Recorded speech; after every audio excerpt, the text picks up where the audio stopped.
I want to raise money for the Special Operations Warrior Foundation. It's a foundation where 100% tuition goes to these kids to go to college, you know, full tuition, whatever. So I found this great foundation. I'm going to raise money for it. So I said, you know what? I have to Google something that's evil, something very hard. I knew nothing about ultra marathons. I hadn't even run a marathon. I knew nothing about this world. So I Googled the top 10 hardest races in the world. And what comes up is a Badwater 135. It's a 135-mile race through Death Valley in the summertime. I thought it was a stage race. I thought it was a race where you run like 20 miles, set up camp, you know, barbecue outside, and then go run some more the next day. So I called the race director up at the race and said, hey, Chris, his name is Chris Kosman, I want to do your race. So we had a long conversation. You know, I was much heavier then, and I hadn't put running shoes on in over a year. I'm around between 240 to 270. I'm in that range. My weight has varied a lot through the SEAL teams and out of the SEAL teams, so I was a heavy guy. But the long and short of it all was I hadn't put running shoes on in over a year. I was a big time power lifter. I lifted weights heavy. That's what I did. Right. I got back home from Iraq, went straight to free fall school, and then this happened. So I called Chris Kosman up on a Wednesday. He says, look, man, the only way you can qualify for my race is to run 100 miles at one time in 24 hours or less. There happened to be a race that Saturday, so 4 days later. And he said, if you qualify by running 100 miles or less in 24 hours, I will consider you my race. I'm gonna cut to the chase. I signed up for this race. It was called the San Diego One Day, where you run around a 1 mile track for 24 hours to see how many miles you can get. My goal was 100 miles. So I got to mile 70, and I cleared 70 miles in like 12, 13 hours pretty quickly. But I was done. My feet were broken. I was stress fractures, shin splints, muscles were tearing. I was in bad shape. I was eating Ritz crackers and drinking Mileplex. That's all I had. No water, didn't know what the hell I was doing out there. Had on some tube socks. It was just ridiculous. It was a clown show. So I sat down at mile 70, and at this time I was married. And I look at my wife and I was like, I'm messed up bad. So I literally start to turn white. Here I am, I'm at mile 70, I think I got 30 miles to go. I'm jacked up. I gotta go to the bathroom, and the bathroom's like 20 feet from me, it's a porta potty. I can't get out of the chair. So I'm peeing blood down my leg, and I got 30 miles to go. And I can't stand up because my blood pressure's all messed up. I've been in 3 hell weeks, Ranger school, overcome so many obstacles in my life. This last 30 miles of this race is when I realized a human being is not so human anymore. We have the ability to go in such a space if you're willing to suffer, and I mean suffer. Your brain and your body, once connected together, can do anything. And this 30 miles was the life-changing moment. I was out of it. I was in the worst pain in my entire life. I was, to me, on the brink of death. And I was able to chunk this 30 damn miles into small pieces. I was so driven, and I'm not gonna say motivated, because motivation's crap. Motivation comes and goes.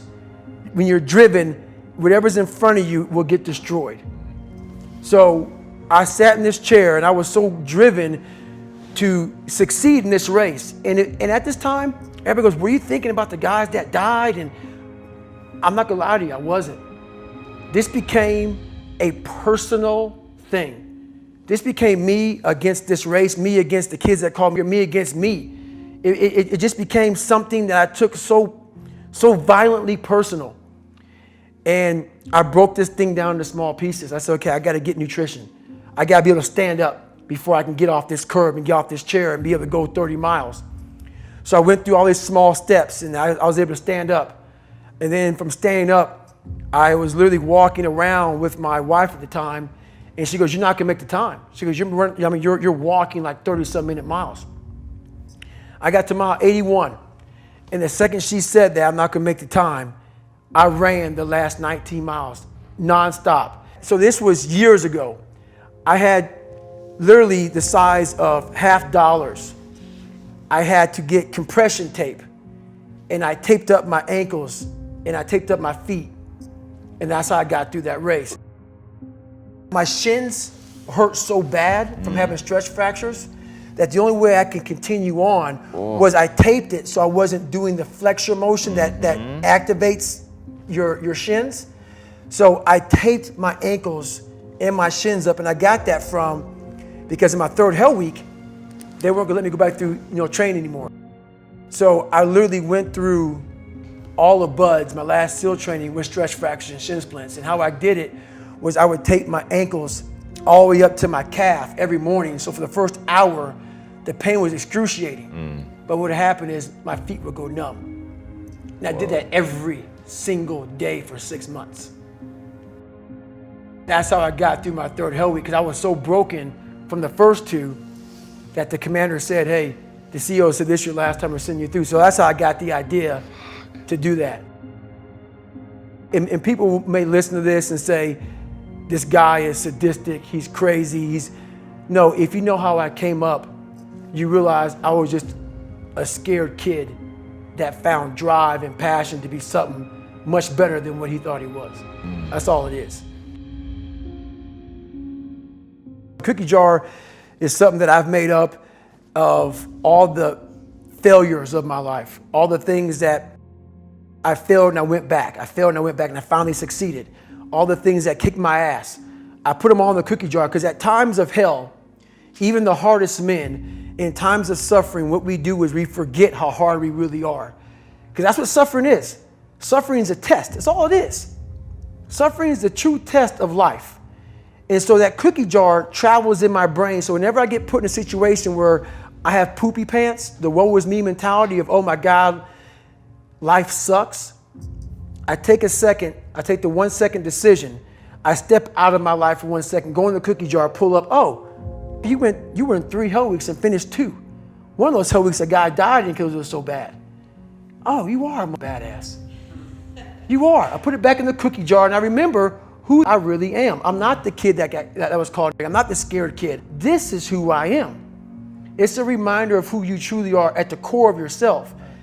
But what I was saying to myself the whole time on that track, and this is what I say to myself: self-talk and visualization are the 2 keys to my success. I believed for that last 19 miles, I was indestructible, because I took myself in that chair, crapping up my back, peeing blood down my leg, shin splints, stretch fractures. I use all that for motivation versus negativity. I use it for motivation. I said to myself, who on this earth would still be going right now? You are. You are. You gotta be the hardest on the planet. Is it true? I don't give a f. At that time, it got me to the finish line of that race. I believed it. I believe it today. I believed it enough to where my body said, he's not gonna stop. I took all the negative things. I need to go to the hospital, this and that. Who the hell could even get out of that chair? You did.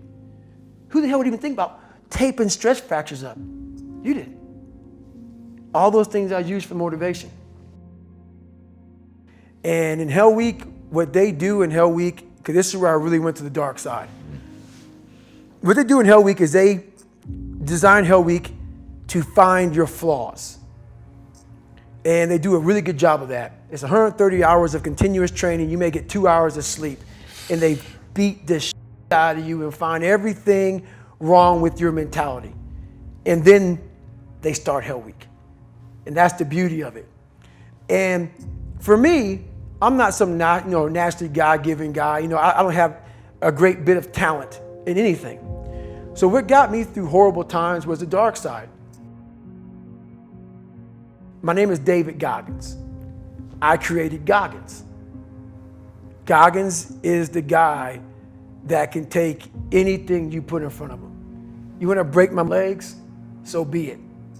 I have a way of going to a place like I did in that race, where all the pain and suffering that they put on top of me in Hell Week, I will reverse that pain and suffering, and I will take your soul.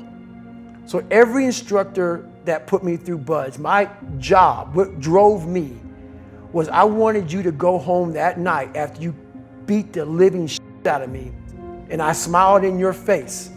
I wanted you to feel worse than I did, and you were going home to a nice warm bed with your wife or your kids and a nice meal, and I was still out there in the grip, suffering for another 100 hours. I wanted you to think about me knowing that I'm comfortable being very uncomfortable. And I want you to think about when you went through Hell Week, how uncomfortable you were and how bad you wanted to quit, knowing I'm not thinking that way. So the dark side is something that I've designed. It's an evil place I can go that very few things can hurt me. I use the hurt you're trying to put on me, I flip it upside down and use it. You trying to use it for kryptonite?